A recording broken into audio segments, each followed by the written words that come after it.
Yumenglong update. Song Yiren's last words after knowing she can't escape his case. The story of Yumenglong refuses to rest. His funeral shook the earth.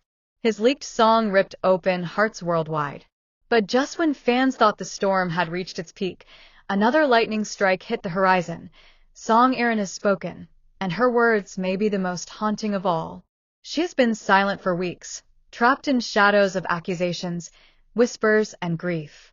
Rumors tied her to Menglong's tragedy in ways too dark to believe. The internet speculated endlessly. Did she know? Did she hide something? Was her silence guilt or sorrow? But now, when the walls are closing in and she knows she cannot escape the case forever, Song Yiren's last words have finally spilled into the light. And they are enough to set the world ablaze. It happened at twilight, outside a courthouse where her presence alone drew hundreds of fans, reporters, and protesters. Cameras clicked like gunfire as she emerged, her face pale, her eyes swollen, as if sleepless nights had carved themselves into her skin. The crowd screamed questions. Did you betray Menglong? Do you regret what happened? Why didn't you speak earlier? For a moment, she said nothing, only clutching a folded letter so tightly that her knuckles turned white. Then, with trembling lips, she whispered into the chaos. He sang his last song for you, but he wrote his last words for me. The silence that followed was suffocating. Even the cameras stilled. The crowd froze. The world seemed to stop breathing. She opened the letter, hands shaking, and continued. I cannot escape his case. Because I carry the truth in my veins. Because I loved him when I wasn't allowed. Because I kept quiet when my silence destroyed him. These are my last words. His death will haunt me forever. Gasps tore through the crowd. Some fainted. Others screamed his name, as if begging for his ghost to appear. Song Yiren fell to her knees on the courthouse steps, sobbing so hard her voice cracked. Yumenglong was my greatest love and my greatest sin. Inside the courtroom, whispers of betrayal spread like wildfire. Prosecutors, journalists, even lawyers leaned into one another with disbelief. The once bright actress who captured hearts on screen was unraveling in front of them, each word dripping with both confession and poetry. She went on. Do you want to know the truth? He told me he feared the end. He told me the industry would destroy him. He told me that if he ever left, I should carry his voice for him. And yet I stayed silent. I failed him. And now, I can't escape. The words weren't just confessions. They were daggers. And every fan felt them pierce. Outside, thousands of fans who had gathered began singing his leaked song in unison. Their voices rose like a choir of broken angels, echoing against the cold courthouse walls.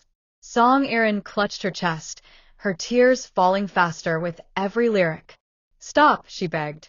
Stop, because it hurts too much. Stop, because he's still singing inside me. But they did not stop. They sang louder, tears streaming, their harmony swallowing her sobs, drowning her in the same love she could not protect. The scene spiraled into chaos. Protesters screamed for justice. Fans fainted in grief. Reporters shoved microphones forward as though grasping at her collapsing soul. Suddenly, she stood, her body trembling but her voice sharp as glass. If I am guilty, then let me carry it. If I am innocent, then let the truth burn me clean. But know this, Yumenglong will never forgive me. And I will never forgive myself. Her words ripped through the crowd like thunder. Some fans screamed curses, others wept in pity, and others fell silent, their hearts torn between rage and sorrow. Later that night, the internet exploded.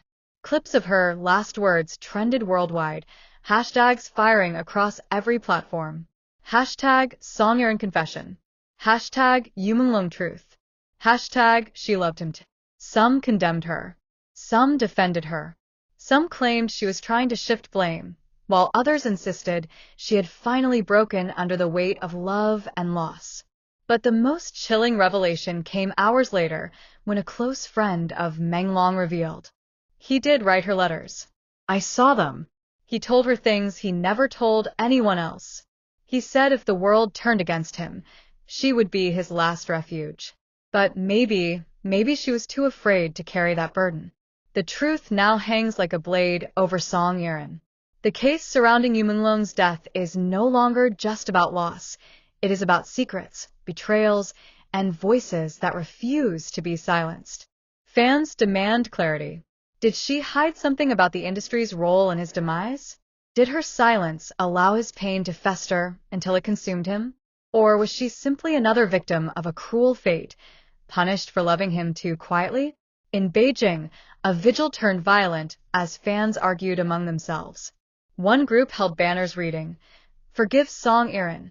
She loved him too." Another shouted, "Her silence killed him." Police had to separate the factions, but even as the chaos erupted, both sides sang his song together, proving that Menglong's voice still united what hatred tried to divide. Meanwhile, inside her apartment, reports say Song Yiren has isolated herself, refusing to eat, refusing to speak except in fragments.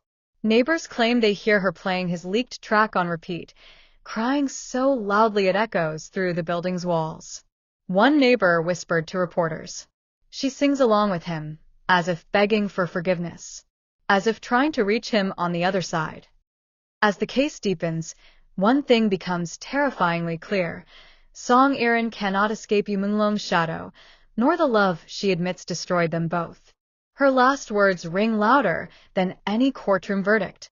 "Yumenglong was my greatest love and my greatest sin. I will carry that until the end." The world now waits.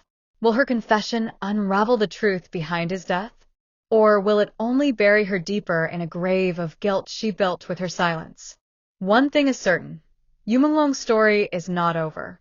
His song continues to sing, his fans continue to fight, and now, with Song Yiren's tears etched into history, his case burns hotter than ever. And somewhere beyond the veil, perhaps Yumenglong is listening, smiling or weeping, or both, as the world that once adored him tears itself apart trying to hold onto his memory. The night she could not escape. Song Yiren's trembling confession had already ignited the world. The courthouse steps were drenched in her tears, her sobs echoing like thunder. But what happened afterward only made the storm more violent. The weight of her words, that she was both Yumenglong's greatest love and greatest sin, did not disappear into silence. It became a wildfire. The crowd outside erupted. Some fans rushed forward, desperate to touch her, to comfort her, to believe her. Others screamed her name with venom, fists raised, accusing her of betrayal. Police barriers rattled as the chaos turned feverish. Yet through it all, Song Yiren remained standing, fragile but unyielding, her voice trembling in the air like a final song. "I can't escape his case," she said again, almost to herself, as though repeating it would burn the truth deeper into her own heart. "Everywhere I go, I see him. Every time I close my eyes, I hear him. Do you think I want this? Do you think I can run?" The crowd fell silent for one chilling moment. Reporters' cameras zoomed in, capturing her mascara-streaked face, her shaking hands clutching the letter she claimed Menglong wrote for her. And then, softly, almost brokenly, she whispered, "This is my punishment." That night, the clip spread like lightning across the globe. Millions of viewers watched her body tremble, her voice crack, her knees buckle. Memes turned into movements, hashtags turned into wars. On Weibo, fans wrote, "She's guilty," she admitted it. "No, she's broken. She's telling the truth. We all failed Menglong. She carries his ghost. Maybe that's worse than prison." In the middle of the storm, one moment captured hearts. As the crowd began chanting Menglong's name, Song Yiren placed her hand on her chest, looked up at the sky, and mouthed, "I'm sorry." The next day, dramatic scenes unfolded. Thousands gathered outside her apartment in Beijing, holding candles, posters, and speakers blasting Menglong's leaked track. The song became both accusation and absolution. Fans sang it with love, while protesters screamed the same lyrics like daggers pointed at her window. Inside, sources whispered, Song Yiren was collapsing. Neighbors said they heard her pacing at 3 a.m., playing the song over and over until the entire building was drenched in his voice. At one point, she screamed loud enough for the whole street to hear. "Menglong, forgive me." Reporters swarmed.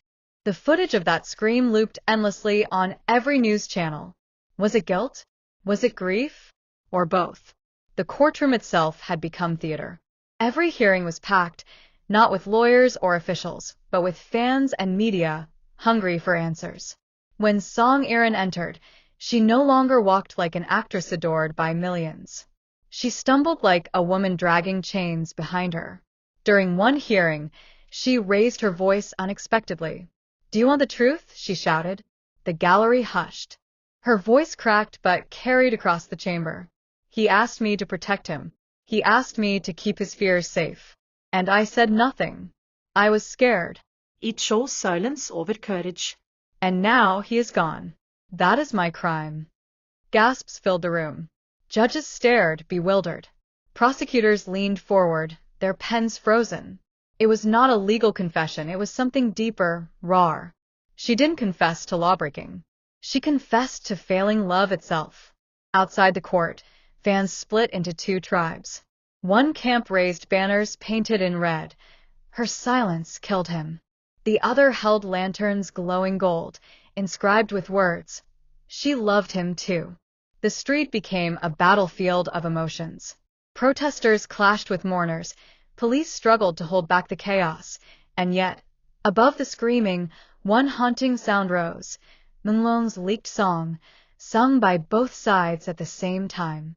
For that fleeting moment, the divided world stood united in his voice. At the center of the storm, Song Yiren broke again.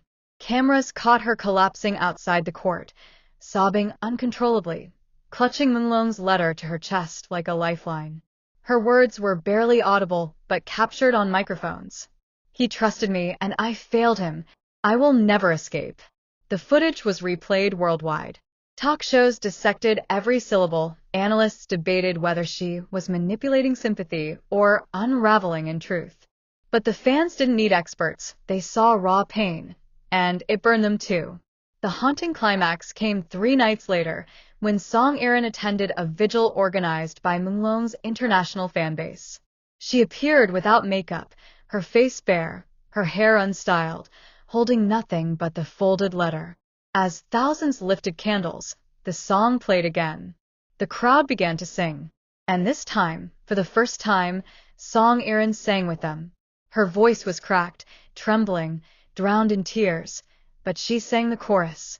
"If I'm gone before the dawn, promise me you'll still sing on." The crowd erupted into sobs. Strangers hugged strangers. Fans fainted into the arms of others. And as she collapsed onto her knees once more, clutching her chest, thousands of candles flickered against her face like stars falling from heaven. By dawn, one truth was undeniable. Song Yiren could never outrun Yumenglong's shadow. His case was no longer about investigations or headlines. It was about a woman bound to him by love and regret so powerful that even death could not sever it. Her last words still echo. "Yumenglong was my greatest love and my greatest sin. I will carry that until the end." The fans may never forgive her. The industry may never clear her. But history will remember her, kneeling on courthouse steps, sobbing under candlelight, screaming his name to the sky, as the woman who loved Yumenglong too quietly and lost him forever. And somewhere beyond, perhaps he heard her at last.